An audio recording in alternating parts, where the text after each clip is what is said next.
Iniimbestigahan na rin ng Department of Justice sa magkapatid na Senador Mark at Camille Villar. Gayon din ang kanilang inang si dating Senadora Cynthia Villar. Lumalabas kasi sa investigasyon ng DOJ na abot sa 18 bilyong pisong halaga ng mga proyekto sa Las Piñas ay na-award sa isa nilang kamag-anak na kontratista. Sinusubukan pa namin makuha ang panig ng mga Villar. At may unang balita, si Salima Refran. Department of Public Works and Highways Secretary si Senador Mark Villar mula 2016 hanggang 2021, Administrasyong Duterte.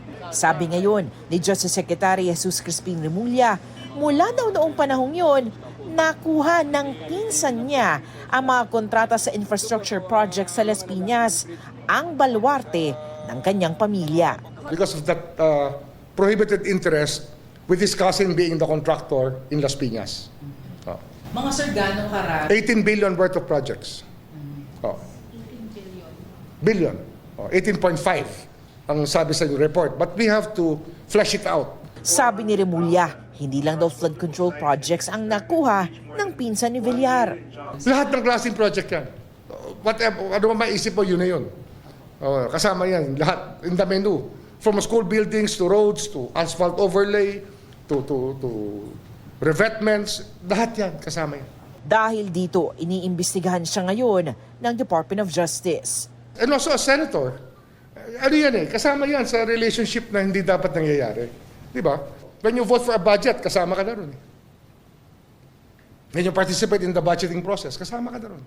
Iniimbestigahan rin ng kapatid ni Villar na si Senador at dating Las Piñas Representative Camille Villar, pati na ang inang si dating Senador Cynthia Villar. They're related interest. Isa lang sila interest nila.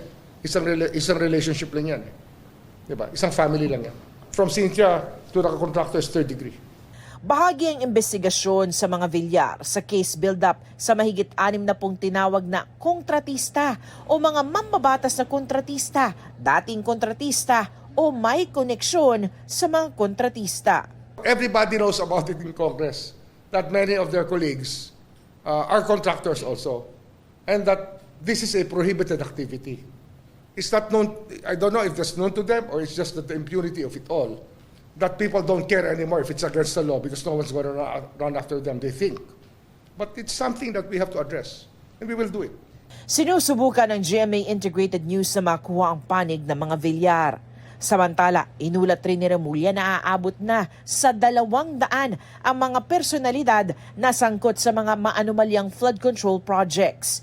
Una raw paharapin sa mga reklamo ang mga malilinaw na paglabag sa batas tulad ng ghost projects. Ito ang unang balita sa Salima Refran para sa GMA Integrated News.